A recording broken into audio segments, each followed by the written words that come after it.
na ba?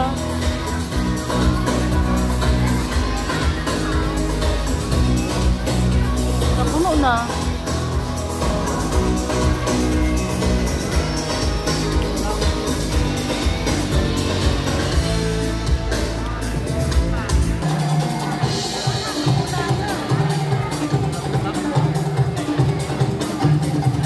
Diyos ko, ang mga itsura nila mukhang gubat din.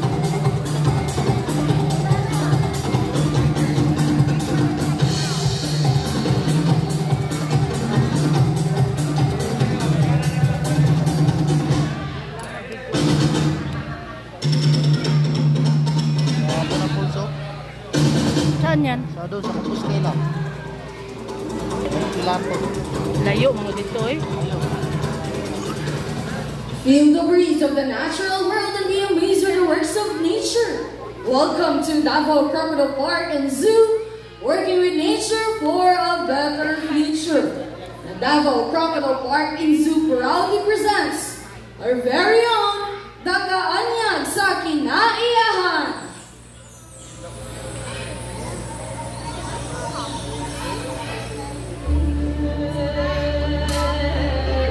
Alaga.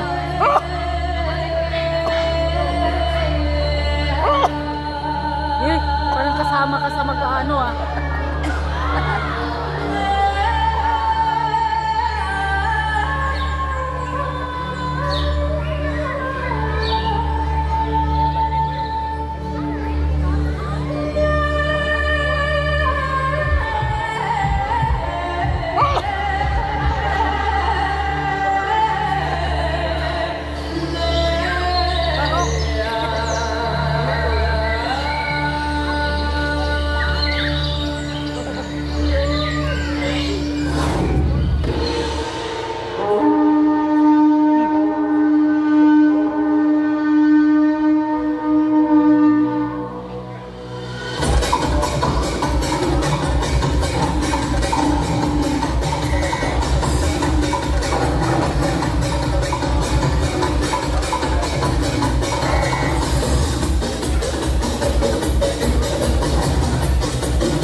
Ah, kato. Alam din naman ako sa tatakbuhan, no? Oo eh. Oo.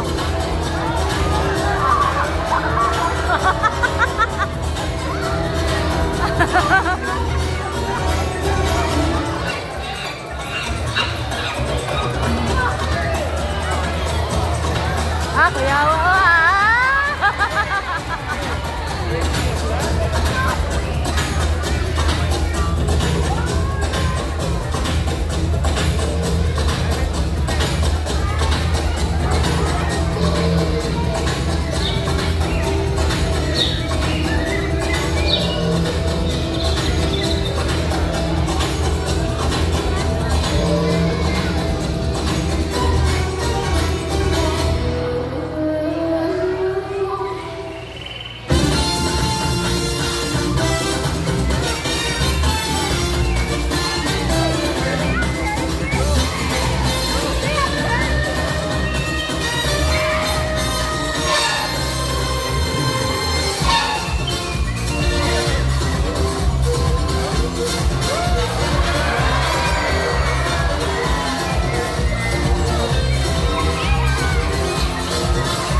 Primo, Kamindanao Performing Awards. Thank you so much. Now at this time, I need your energy, okay? When I say have private rescue center for endangered and wild animals, and we have been preserving these animals. Now, giving you his welcoming flight. They call them the alarm clocks of the rainforest. Nakalaw ng Philippine Great Hornbill na sina Mr. Bill. Ang here na boy, eh? Kaya And of course, ang kanyang younger brother na si JJ. Ladies and gentlemen, that is Mr. Bill and JJ, our Philippine Great Hornbill, or also known as Nakalaw, with a scientific name of Buceros mindanensis, Minda meaning Mindanao, and ensis meaning belonging to, therefore, belonging to Mindanao. Now, as you know, this po, their bills or ang kanilang mga tuka, it comprises 30% of its body. And this morning, guys, magpapakitang gina sila gamit ang kanilang mga tuka. But before that, I have a job for you to follow muna, okay? Now, at the count of 3, you need to shout fly, okay? Now, let's practice first. 1, 2, 3, and... One more time, guys. More energy pa. 1, 2, 3, and... Ready na nga ang ating mga bisita, mga kuya? Ready na ba ang ating mga kalab? Now, guys, prepare your cameras. Mabilis lang to. At the count of 3. 1, 2, 3, and... Wow! Galing! Mr. Bill and JJ. Now, when you see a hornbill doing that, you know what? You are so very lucky because they're actually in mating ritual.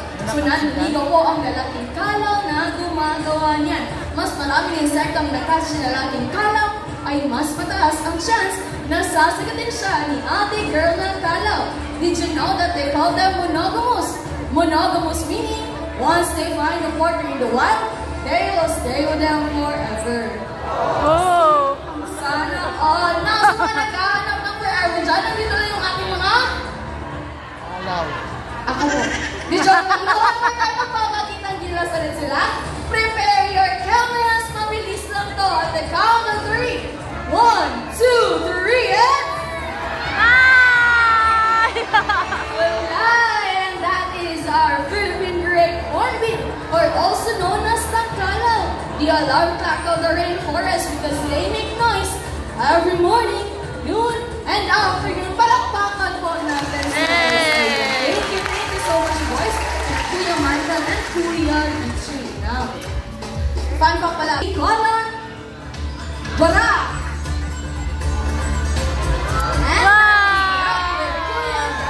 Ang laki, no? Okay, once again, guys, this is Barak or Guluan.co with the scientific name of Ara-Ara-Rauna, meaning genius. So why are they called the geniuses? no? Because they have the mental capacity of a 4-year-old child. Yes, mama, kasing talino ng po sila ng 4 na taong gulang na bata. And just like most pirates, guys, they have what we call zygodactyl.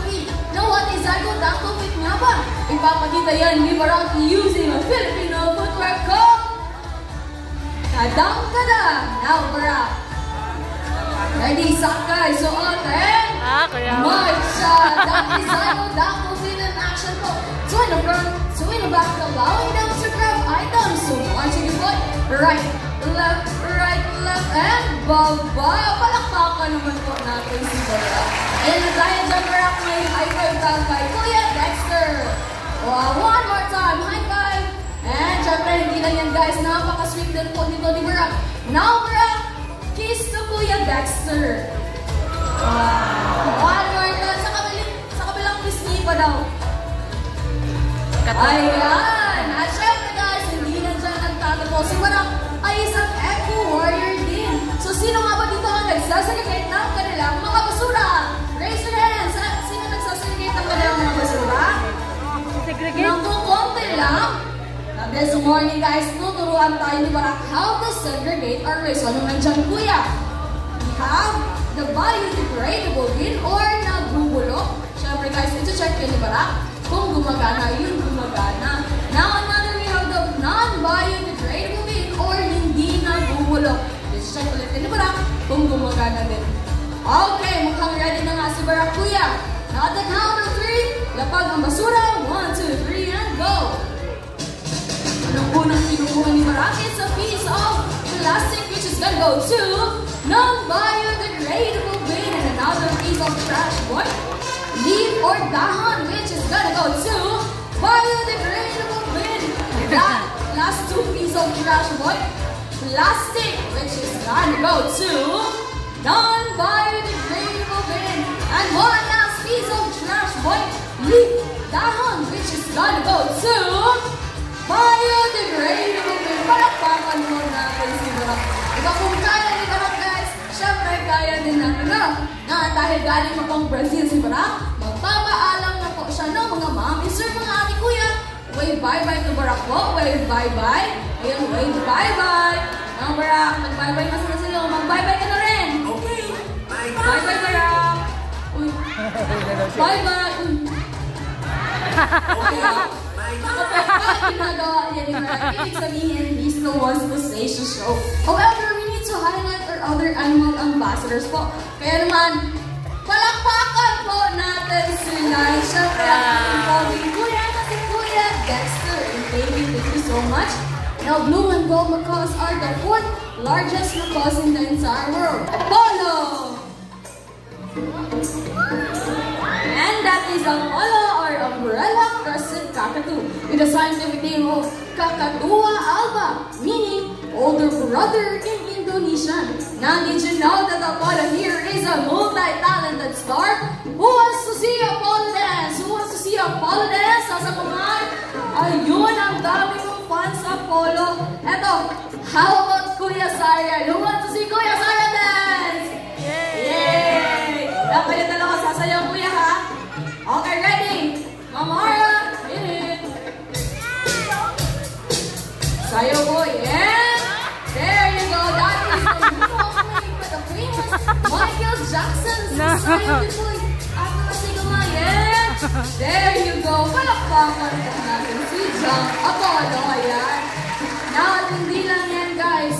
Dahil nga, artista po si Apollo, marunong din siya umarte, ayan.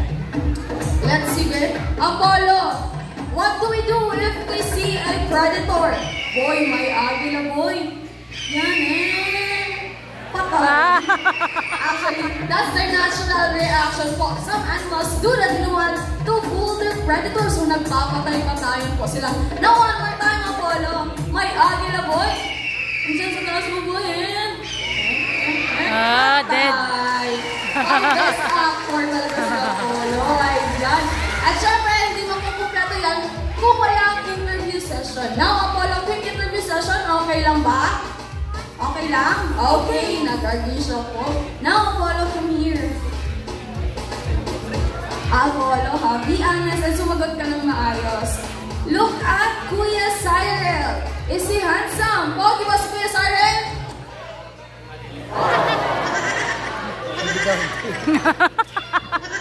Ito. Ito na lang. Apollo! Look at me, Apollo! Am I pretty? Maganda ba ako? Ano ba yun, Apollo? Let's take it sa mga audience na lang, Ben. Bakit tayo sa mga audience? Ayan. Ito si Sir na nagka-blue. Now, Apollo, please look at Sir. Is he handsome? Pogi ba si Sir? This is Sir. Wow! Crazy Apollo. Siyempre, mga magagandang pogi yung ating mga guest ngayon. Ito si Ma'am, sa babae naman. Apollo, please look at Ma'am. Is she pretty? Maganda ba si Ma'am? Oh! Maganda. Siyempre. Si Ma'am. Ayan! Now, one last time, pero wala talagang bias. Ito. Si ate girl na naka-curly hair. Now, Apollo, look at ate. Is she pretty? Maganda ba si ate? Oh! Siyempre, hindi na para dyan yung mga videos natin. Alright, now, Apollo, ano nangyari dyan? Magkamitin. Sige na ba one last time? Look at Kuya Cyril. Is he handsome? Pogi ba si Kuya Cyril?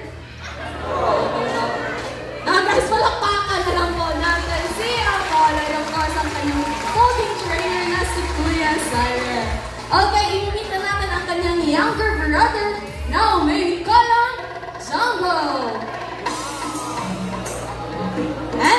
is jumbo or other umbrella-crested cockatoo. Now, did you know the reason of global warming is due to our air pollution coming from our transportation? And this morning po, Jumbo will show us how to lessen our carbon footprints using a bicycle. Now, Jumbo, sakay, and sikat. Papatol, congratulations, Pap-Ironman, sikat Judol, there you go, palakpakan mo natin si Jumbo. At syempre sa mga hindi marunong, mag-bisikleta, tuturuan din tayo ng Jumbo auto riding. Scooter. Jumbo, sakay, sikat, and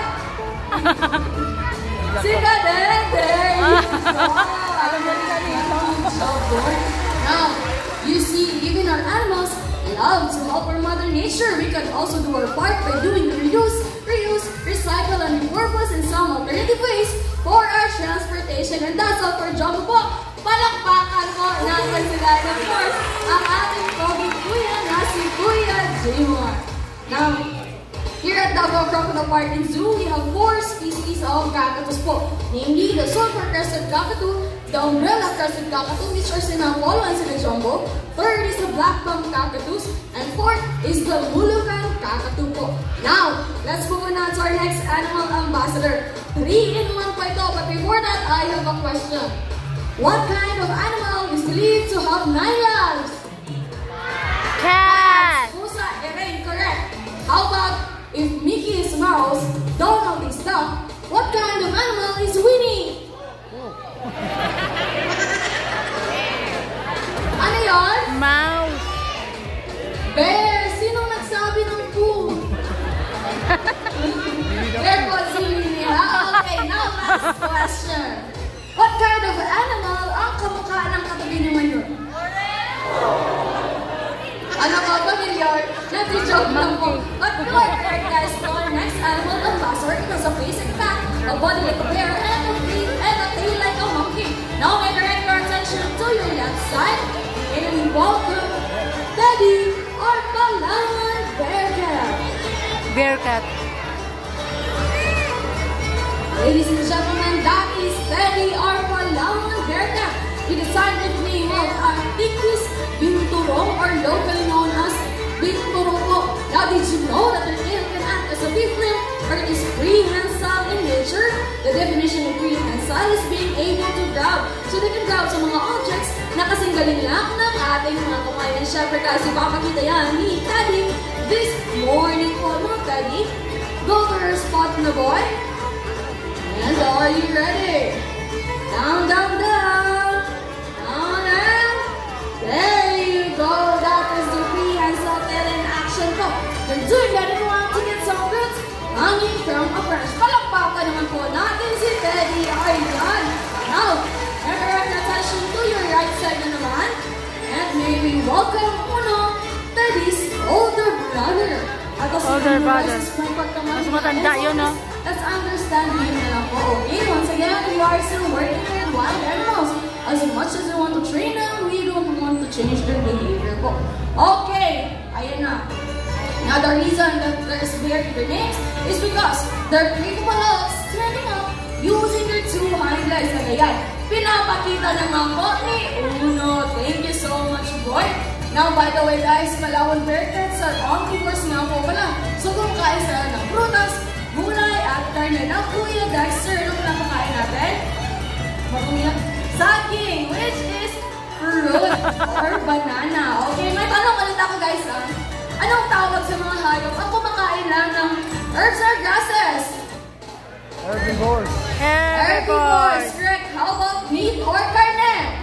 Carnivore. Carnivores. How about herbs, grasses, and meat? Omnivores. Ito, last question. Anong tawag sa mga hayop ang kumakain lang ng fruits or prutas? Ano yun? Fruit salad yan. Sino nakakaalam? Asa kamay? Atan, come here. Come here. Sino yun? Sino yun? Ano yun?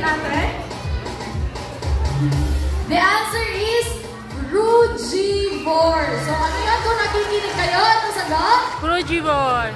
Rujibor, ayan. Thank you so much na nakauwi na pala si Teddy. And of course, Nuno pauwi na rin. Okay, now, to our last animal ambassador.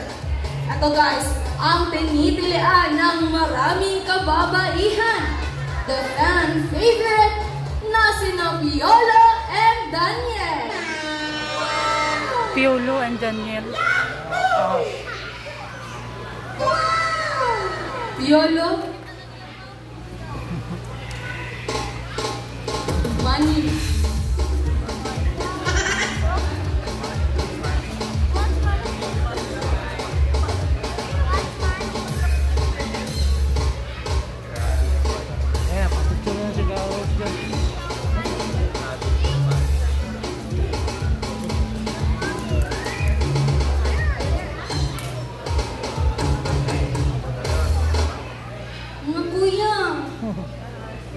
Guys, yun nga, paulit-ulitin po namin sasabihin sa inyo na we are still working with wild animals. As much as you want to train them, we don't want to change their behavior po. Yung sabi ng ating mga trainers is wala daw po sa likuran si Piolo at si Daniel at nakatakas daw po. Wala, patay. Nakawala daw po si Piolo at Daniel. No, can you please check under your seats daw, Ben? Baka andyan sila guys. Sa gilid niyo po. Sa taas niyo po, baka andyan sila. Guys, paano mang makita nyo? Just relax lang po. I promise you. Just relax lang po guys kung ano mga. Andyan pala. Okay? May andyan ba? Andito pala sa ilalim na. Hello? Sinuot? Okay, positive daw dyan na guys. Now, ano mang makita nyo? Just relax lang po. Okay?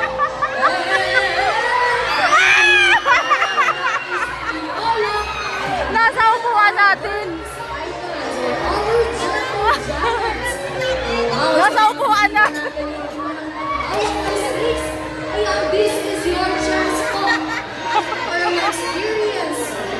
Yung ating Burmese pythons. Iba kuya, apat yan. Joke lang. Kapicture tayo. Reminder lang po. Sa mga bisita po natin na gusto mag-hawak sa kanila, just be gentle lang po.